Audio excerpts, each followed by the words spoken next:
So we're just going to jump right into the conversation. I'm here today with Gabby Wnek, and she is a holistic anxiety coach, helping high achieving, anxious women find the root cause of anxiety and holistically regulate their nervous system without meds.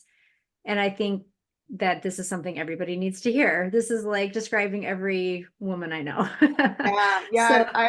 I've also transitioned a little bit more into chronic stress and burnout and anxiety as well, but everything that you said is still true. Like it's really about regulating the nervous system and really, you know, doing this in a holistic way, right? And really getting to the root cause, which in the end is our nervous system. Like it all stems from our nervous system and our brain. And so helping people really regulate that and create lifelong skills is my passion for sure. Yeah. so take us back to why this became a thing for you. How did you find yourself needing to have this for yourself, for one Yeah. thing, and hmm then, being inspired to share this with others? Yeah.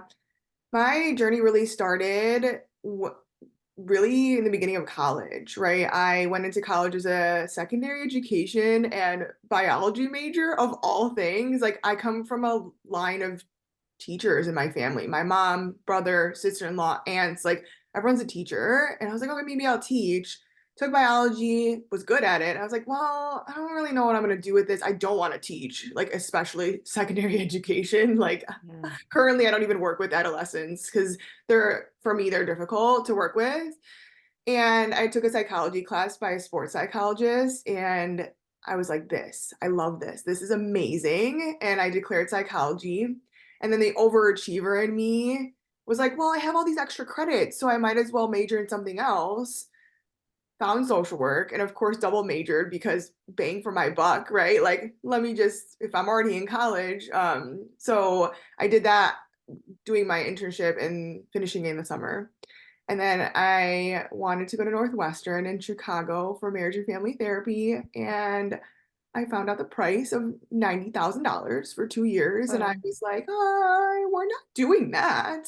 So I went back to my university and got my master's in social work for a fraction of that, like a lot less. And it only took me a year because I was advanced standing because I had my bachelor's in social work.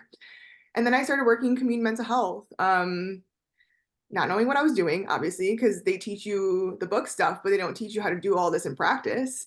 And one thing that I will mention is I developed chronic pelvic pain in college. I was highly anxious, and then that started. And so I'm trying to figure out what's going on with my body, not knowing because doctors, like, I had every scan under the sun and I was fine. And so I'm trying to figure out what's going on while being highly anxious, and the perfectionist and the overachiever were like driving the bus, right? And that's kind of where like this burnout story of mine starts because in community mental health, working, no idea what I'm doing really. I'm learning, right? With pain, with anxiety. And I actually found a clinic in California that specializes in chronic pelvic pain. And so I went there for about like a week and a half. And then I came back and I was like, I can't do my job. Like, because they taught us meditation and physical therapy that we had to do. And it was just getting so intense that I quit. And that was kind of my journey of like I would start a job, feel okay, and then it would get so overwhelming to the point where I had to quit again and take months off. And then when it really, really hit was 2 years ago when I was at my last practice and I was seeing 25 to 30 plus clients a week in severe chronic pain and and anxiety as well, which the anxiety was better. It was more the pain.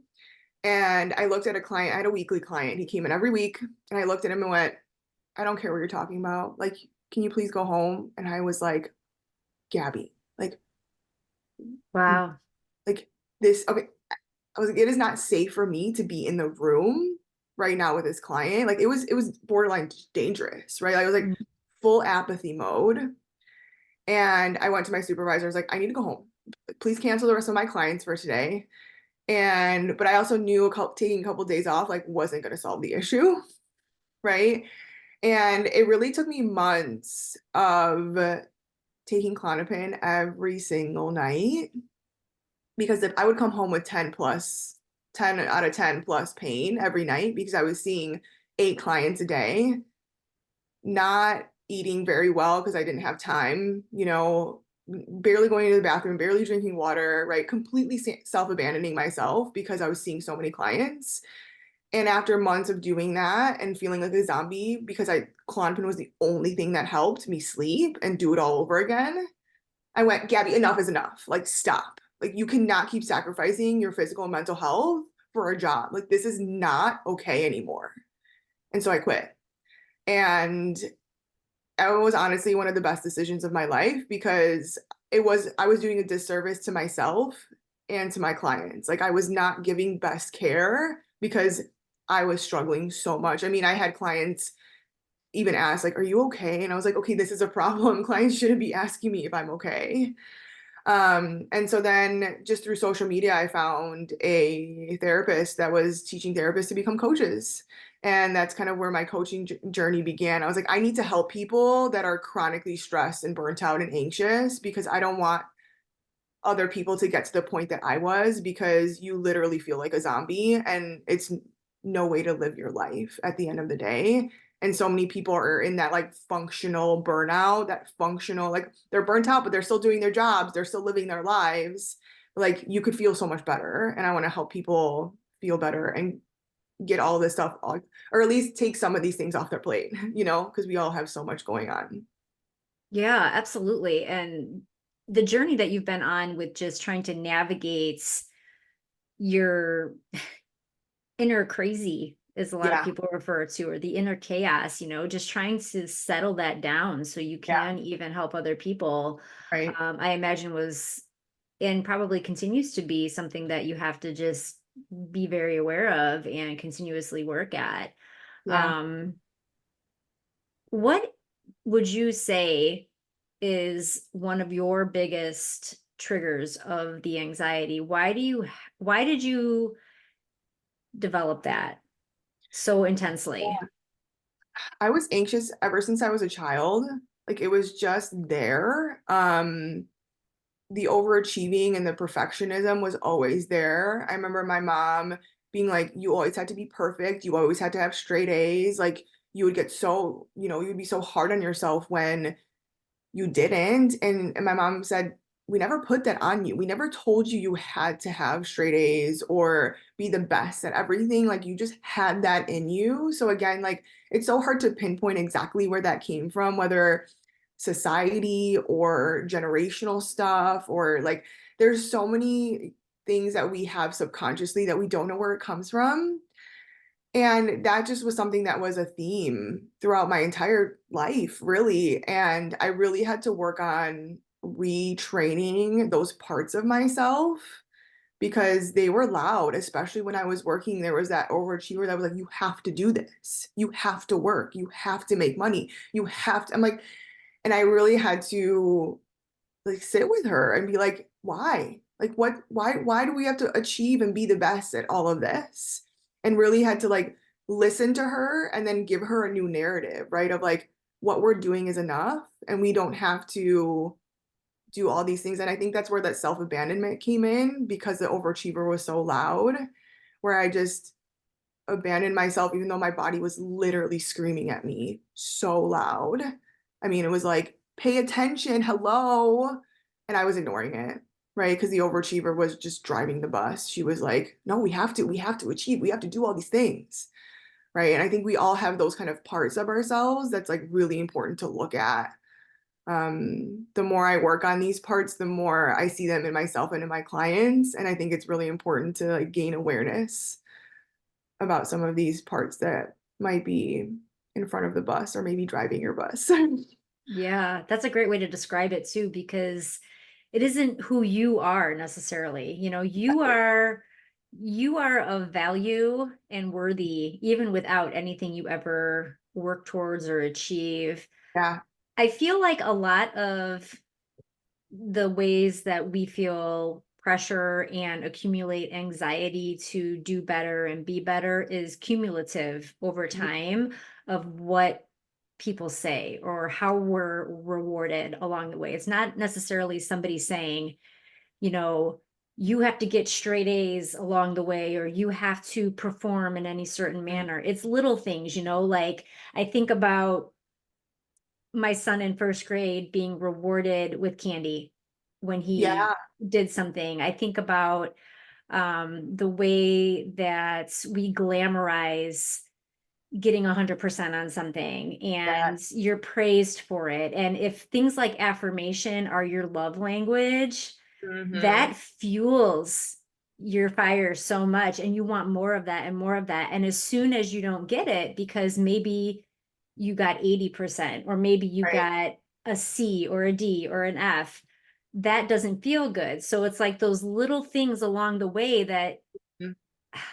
tell us how we feel Yeah. and help show us what feels good to us. And the fact that we as a society glamorize those A's and those 100% instead of just celebrating learning Yeah. and just moving through life in a way that makes us happy.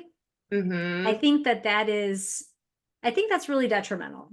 Yeah, I agree. And I think there's also this like societal standard. I think that kids get subconsciously, right? Because we are sponges from 0 to 7. That's where our subconscious gets formed, right?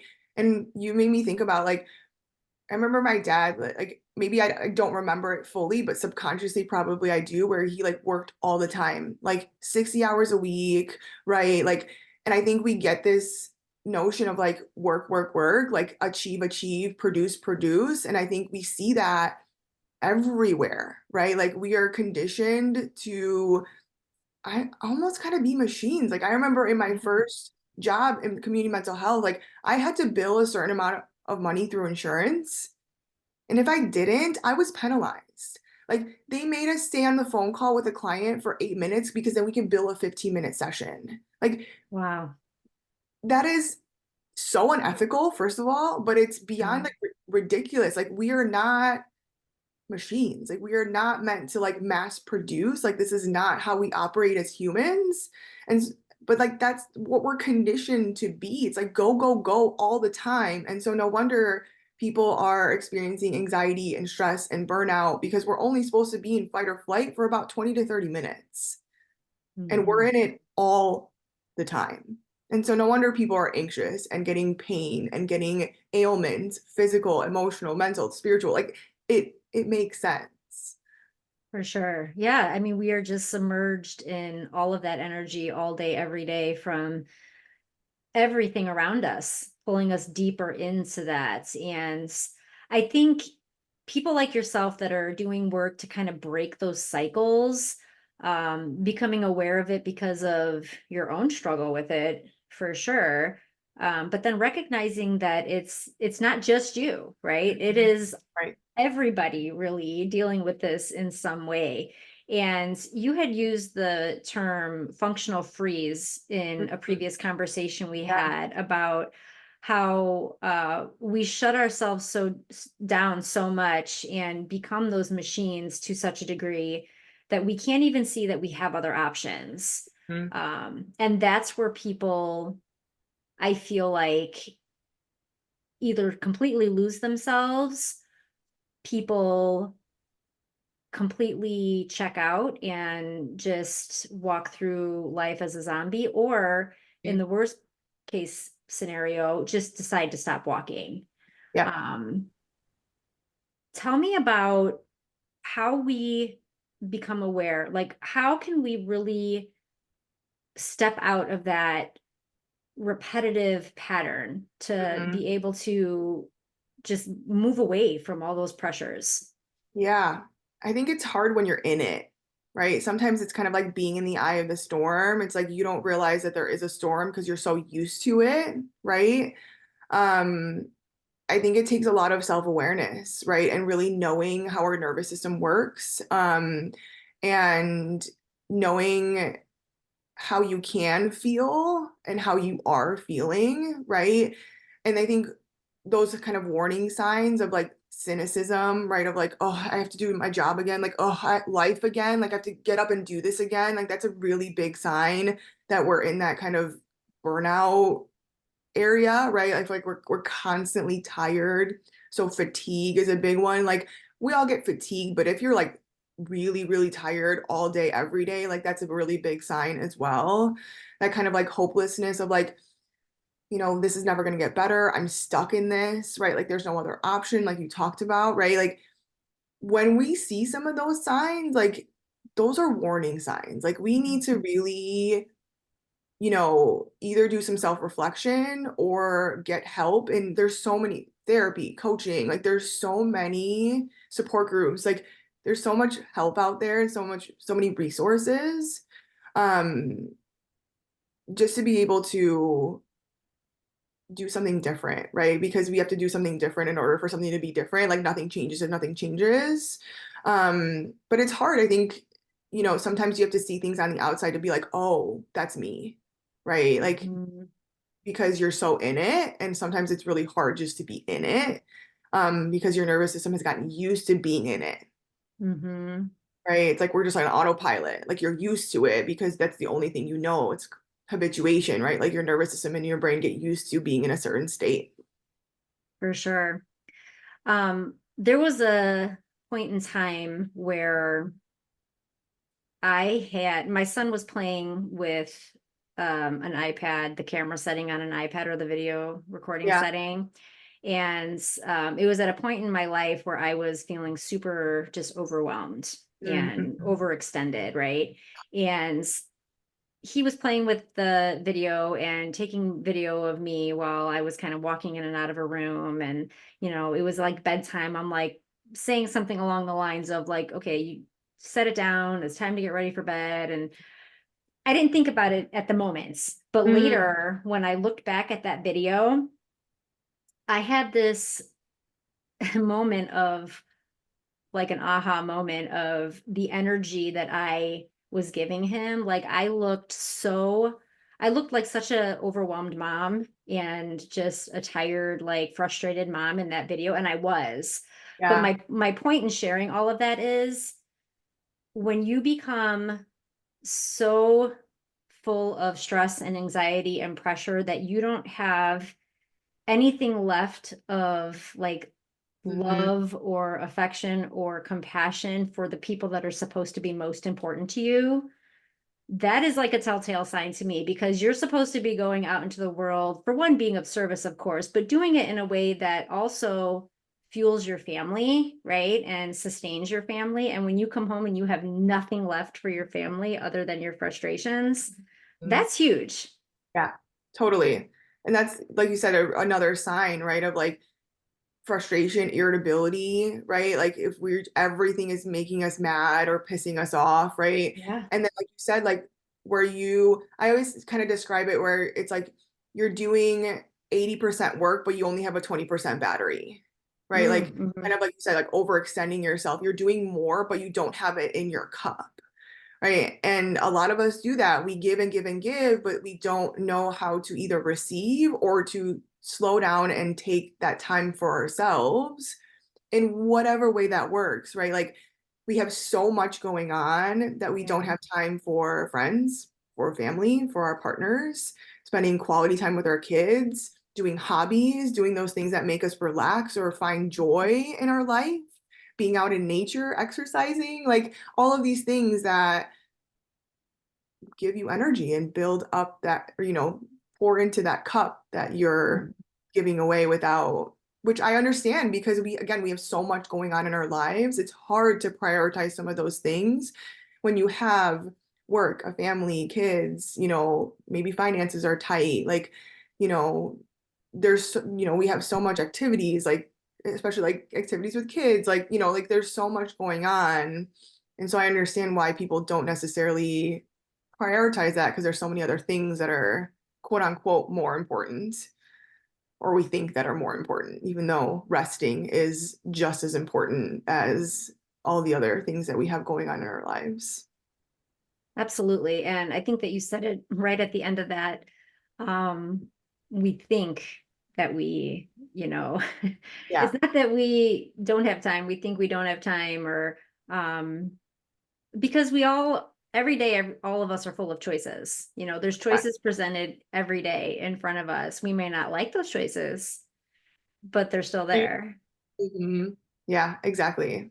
Yeah, sometimes it's really hard to say, you know what, we're not going to show up or sign up for this extra activity because it just puts too much pressure on the family as a whole or you as a kid. And even though it sounds like a lot of fun, like cumulatively over the course of the 8 weeks or whatever that this is going to go, we can't show up 3 times a week.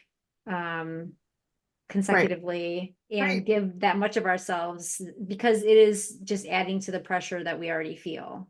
You don't Mhm. have to sign up for everything. You don't have to show Right. up for everything. Exactly. And I think there's that, again, overachieving aspect of us. Like we have Mhm. to. We have to do all the things. And it's like, no, you don't. You don't. You, because again, it's like, are you showing up with 25% or 50%, or can you show up to less Mhm. things at a higher percentage, right? It's kind of like, you do 4 things at a time, which multitasking isn't a thing. It doesn't exist because you're only doing each thing at 25% versus focusing on one thing at 100%, right? And so Mhm. sometimes we have to do less, which for us is hard. Or at least I know it was for me. It's like, what do you mean do less? Like Yeah. even now, as I'm better in terms of the pain and the anxiety, and I was taking all this time to heal, and I'm like resting, and I feel like I'm not doing anything, even though I'm doing really powerful healing work. My coach is like, "You're doing so much." I'm like, "It feels like I'm doing nothing." Yeah. And like for me, that's like so uncomfortable. And she's like, "You don't even realize how much healing work you're doing. It doesn't feel like you're not getting paid for it, right? Like it's not, you know, you're not." And Mhm. I'm like, "Oh yeah." And so again, it's like reframing that rest and these kinds of things are just as powerful, if not more powerful, because you are resetting yourself and your nervous system to show up in your life and like to be of service and to do the things that you love to do. For sure. I hear exactly what you're saying with feeling like that sitting with the healing is unproductive time. Yep. I've really, on my own journey in the last couple months, I have more or less like stopped being on like my professional socials. Mm, Um, just because I was just needing that break, and yeah, I knew it and I felt it and I was spinning my wheels and it wasn't feeling good. And taking that time to just be in nature more or meditate or journal. But at the same time, it feels almost like more pressure not to be there, right? Because yeah, now you've created this expectation that you've been right. showing up every day and then you don't. And then it's like, it's just a whole different kind of pressure, Yeah. saying no to that. But I'd love to hear you talk on the correlation between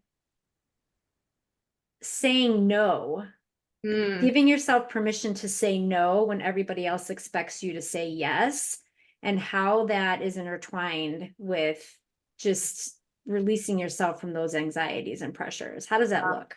yeah, that's a big one.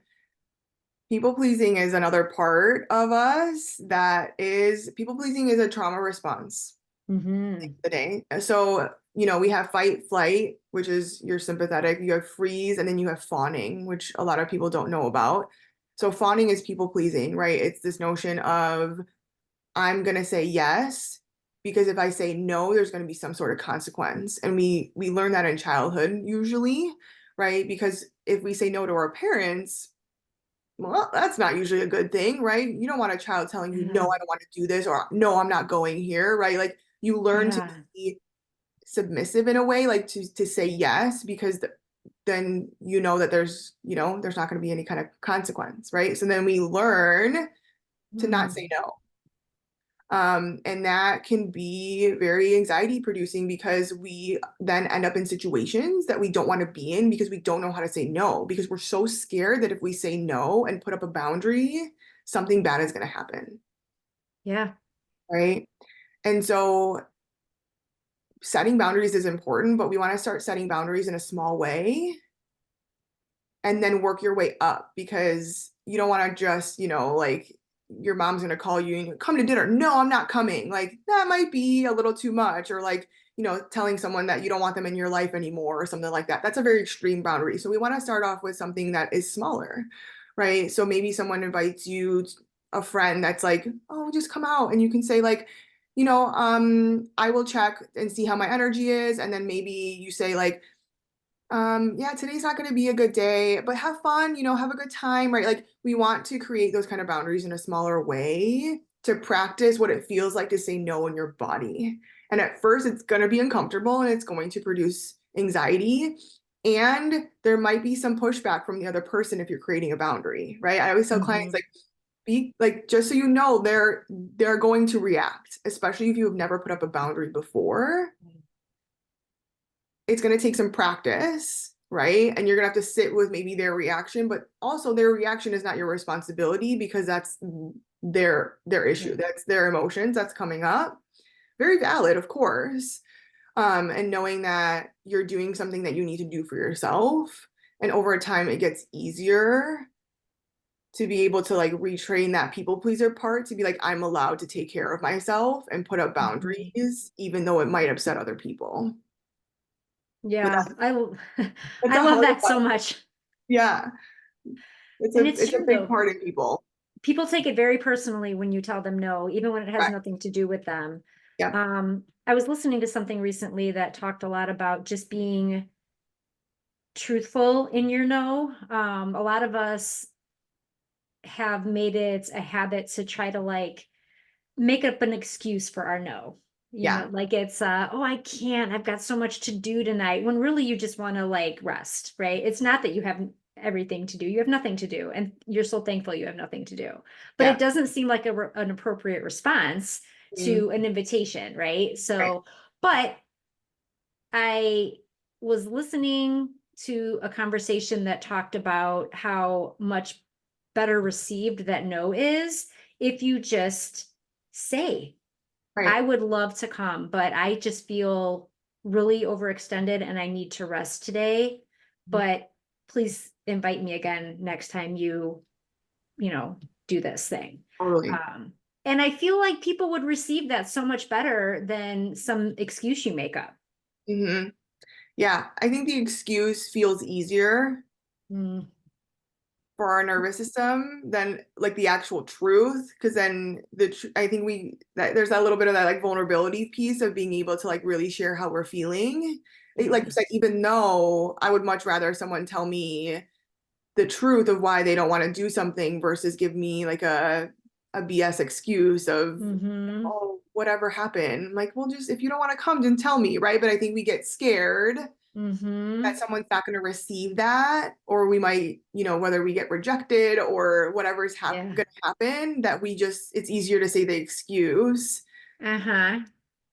It's so true. I mean, I find myself declining invitations often to social situations that are overly peoply, that are too Mm, crowded. yeah, Um, and because of that, I have noticed that I get invited less. But if I would just say, I would love to hang out with you and let's grab a coffee sometime, but going to the concert is overstimulating for me and I can't be in that yeah. kind of energy. If I would just say that and Hmm. help the person understand it's not about them, it's about Right. the environment, I think that that would be better. But Yeah. it takes a lot of it is vulnerable for sure. It is, and it takes a lot of self-awareness, right? To be able to, because I, like you, like I used to love concerts, and now they're overwhelming for me in my Yeah. nervous system, right? Like my pain would actually go up where there's a lot of people because I can feel everyone else's energy. Hmm. And so, like, I think you have to like learn yourself and become aware of Yeah, yourself to be able to say those things, right? To be like, someone invites you, like, I'm sorry, I can't go to this thing because it might be activating for me, and I don't want to put myself in that kind of situation. And I would love to do something else that might be a little bit more low key or with less people. for sure. That takes a lot of self-awareness to be able to learn what environments you're good in and what you're not, and like where your energy Hmm. is at. Because like sometimes like I'm an ambivert. I love socializing with people, and there's times where I'm like, I need to be alone and I need to recharge. And being able to like gauge where your energy is at of like when Hmm. can you give and when do you need to maybe be in a little bit more solitude. For sure.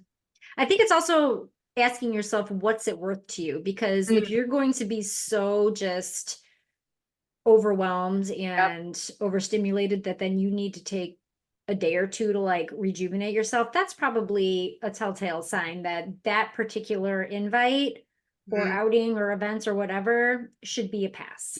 Yeah, I agree. And I think it's also like, who are you going with? Right? Because Mhm. energetically, we want to be around people that are going to like give us energy, even though the environment might not be the best for us. Sure. Right. And I think so many of us, like, we stay in friendships or relationships because it's like, oh, we need that person, right? Or like that person, we don't have anyone else. And it's like, yes, but are they a good match for you? Like, do you feel good when you're hanging out with them? Well, that's another thing that comes to mind when I think about what you said about shutting down Mhm. in a way that we can't see the options. If Yeah. we allow ourselves to be removed from the energy that doesn't feel good to us, even though it feels scary, like, oh, this is the only energy I have or the only person I Yeah, have, if we do allow ourselves to step away from that and see beyond that, then we will see energy and people that we would welcome in. totally. I totally. Right. And even if it's just like, I always tell clients, like, we want to just like brainstorm what those options are, because that in and of itself is going to give relief to your nervous system. Because then you're like, oh my gosh, like there's other options. I'm not stuck. Yeah, Right. And it's like relief because there are other options and other things that we can do to either create less stress in our life or to find other people that might be more of a match for us. Right. Like, because there's so many, whether it's like meetups or like groups that you can find where you can find people to hang out with. And then what are your options in terms of, maybe it's work, maybe it's your relationships or your friendships. Like, how can we lessen the load? But like brainstorming those options, even if they're kind of not achievable, right? Because at least it's an option versus being stuck in where you are in your life. for sure. I think that's one of the biggest things that keeps people sort of feeling paralyzed in their progress is Mhm. that they are afraid of the options, even though they're there. They think that they have no options because they Correct. don't like the one that they have. But um, every type of growth as humans is going to cause us to be a bit uncomfortable. Yeah. And that's just a hard truth. I know, I know. Like my favorite quote is from Courtney C. Stevens, like nothing changes if nothing changes. Like that's Yeah. just, and change is uncomfortable and it's scary and it's the only constant thing in our life because we're always Mhm. changing. Like we are not the same people that we were yesterday and we're not going to be the same people that we are going to be in 2 hours, right? And if you want change, like it's going to be uncomfortable. Our brain hates change. It loves being in the same place and it loves consistency and it also keeps us stuck and we don't grow if we don't change. Mhm. And these changes that people can make don't have to be drastic because sometimes drastic changes for our nervous system is way scarier than like smaller changes. And Right. so it could be like maybe you need to set up boundaries at work. Maybe you need to tell your boss I need to work less hours. Maybe you tell your boss I can't handle this project. I already have too much on my plate. It doesn't have to be like you quit your job or you leave your relationship, right? Or, like they don't have to be drastic. I think sometimes people think I have to do this big thing Mm. for change. And it's like, no, like you can switch departments, you can set up boundaries, right? You can create boundaries in your relationship. You can maybe stop eating out less so your finances are better. Like there's so much to do that are small, like smaller changes that might feel better for you than these big changes. For sure. And I think that's, yeah, I think it's true for most things in life is that starting small is going to be what creates the most long-term success and Exactly. sustainability in whatever you're trying to do. Um, you did do something drastic and just quit your job and like didn't work for a couple months, right? And sometimes that is needed too. Sometimes it really needs to be like shut her down kind of Yep. situation, Yep. depending on what's going on. But doing what is best for you and at least moving in the direction of what feels better, big or small, Mhm. just keep moving. I agree totally because I had the opportunity to be able to quit, right? And like stay home with the help of my parents and all that. Like I had that opportunity and not everyone does, right? And Mhm. so it's, these kind of changes are so individualistic depending on what's going on in each person's life. And so we want to customize those changes for what's going on in each person's life. Because sometimes you're right. Sometimes you do have to be like, we're done. Like, we need to leave because it's very, very toxic. And sometimes those smaller changes are going to be better. So it really just depends on the person and kind of what they feel is going to be the next best step for them. For sure. So talk to me about how you are helping people find the next best step. What are you doing to help people in a similar situation that you were in? So kind of what we have already talked about. So really with clients, I help them do kind of like a life audit, right? So we kind of figure out like what areas in their life do they feel, overwhelmed or burnt out in specifically. So like career, relationships, romantic partnership, families, finances, all those different areas. And then we start to brainstorm. We start to give them those options, right? Big, small, achievable, not like we want to create just like this really big list of options that we can do. And then we can narrow down like which option feels the best and feels doable. Right. And then we start to implement some of those changes and or boundaries. And then really after that, after we do some of that work, it's really helping clients find their own what I call formula for anxiety and nervous system regulation. So I love to give clients a lot of different skills and have them tell me what works and what doesn't, right? Because what works for me and my formula is going to be different than your formula than someone else's formula. And so really figuring out what are those things that really help soothe the nervous system so they can use these skills for literally the rest of their lives. Like, because anxiety and stress is something that we can't get rid of. Like, we would have to like literally cut out a part of our brain. Like, it's instinct, right? Like, we need that protection, but we want to help someone go from like tsunami waves into like beach waves, right? Like, Yeah. very like smaller waves. Like, that's the goal of like regulating our nervous system so that we can activate and then we learn to come back down, because a lot of us stay stuck.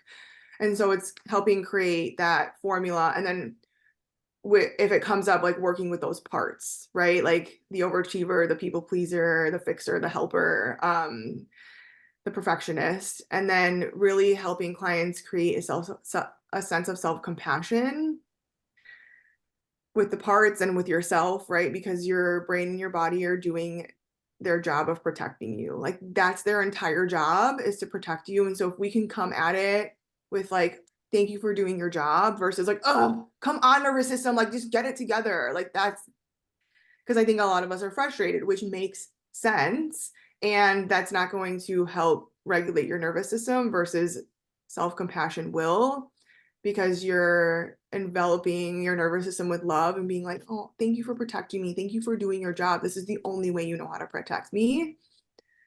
Um, and so kind of doing all of that to really help clients create more regulation in their nervous system. I love the work that you're doing. And I love that you're teaching people to just come back into themselves and stop just numbing what they're feeling. There can be a time and place for medications to help us get over a certain situation or a hump in the journey, but not indefinitely. You do want to be able to regulate yourself, as you're saying, and use the tools that you're taught to come back into who you are and reclaim yourself, find yourself, give yourself your power back, rather than just trying to cover up things that you are ignoring. Yeah. Yeah. The idea is to be able to feel our emotions, because a lot of us repress and suppress, which of course, defense mechanism, our brain wants to protect us. And it's easier to suppress than it is to feel really big emotions, because our nervous system thinks that if we feel really big emotions, we're gonna die, because it's threatening. It's a threat. No one has died from feeling their feelings. I tell clients that all the time. And it's about teaching the brain and the nervous system that we can feel these things and still be okay at the end of the day, right? And of course, Mhm. like, there were definitely times where I distracted, right? When my pain was literally at like a 12 out of 10, the only thing I could do was distract in that moment, because it was so intense. Mhm. I also had to sit with it. Like, the one of my coach now tells me the only way is through.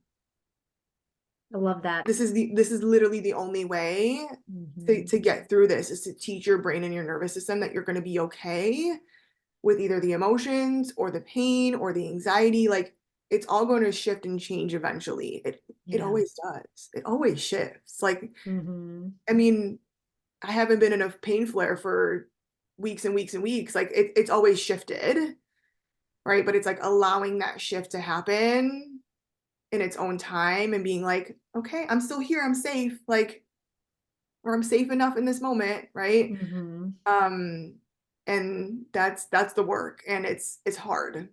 For It's hard sure. to And, find. working through it is so important because, your brain doesn't understand the difference between a real, like, tangible danger, like Mhm. somebody's attacking me, Correct. or I'm about to be, hurt Yep. or, killed, versus that mental panic of being dysregulated. Your brain sees it Totally. as the same threat, Correct. right? So Yep. you respond in the same type of way. Correct. Yeah. So your brain doesn't know the difference between like a perceived threat and an actual threat. Hmm. And when we were hunters and gatherers a long time ago, our threats were physical, right? Like we were going to be eaten by a bear or chased by a lion.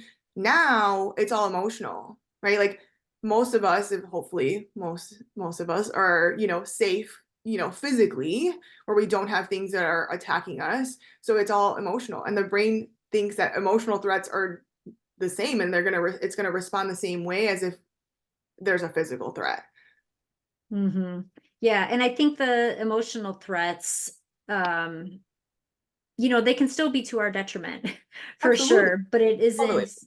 isn't quite the same. But the brain being aware of the threat is the same, and Mhm. helping just to disassociate the tangible danger from just the danger of working through, or the danger of not working through, rather, what we're going through, and the pressures and the anxieties. I think it's so important. Yeah, totally. Because then, if we don't feel these things, eventually that energy has to go somewhere. And that's usually where chronic ailments start to happen, right? Hmm. Migraines, chronic pain, knee pain, back pain, fibromyalgia, chronic fatigue syndrome, like you name it, like that's what happens, right? Like there's a therapist, her name is Nicole Sack. She talks about the emotional reservoir, right? Like if we don't clear the emotional reservoir, eventually the reservoir is going to overflow and it has to go somewhere. So it goes into our bodies, usually as pain. And so we Hmm. want to help clear the emotional reservoir so that we don't end up getting all of these other symptoms, like mind body symptoms.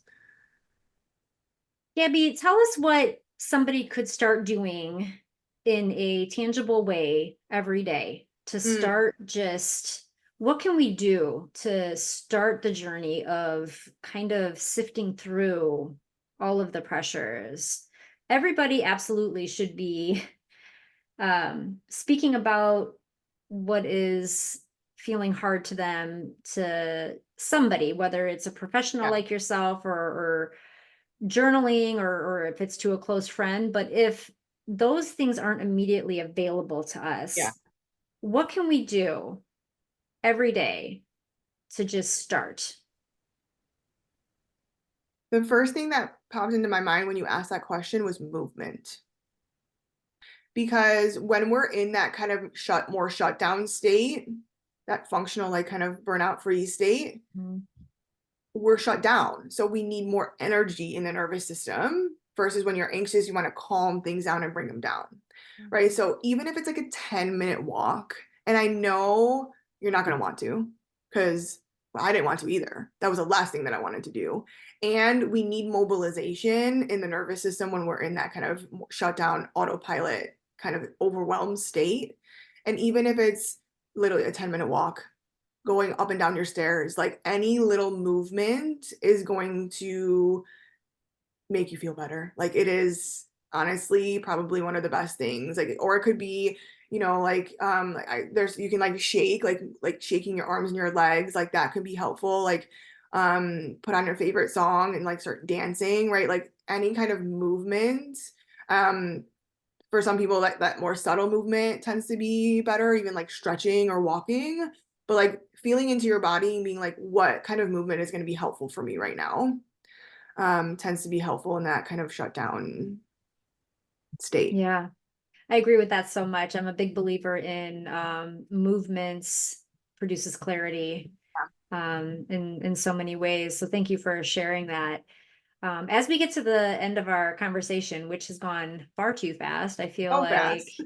I know it's always like never enough time.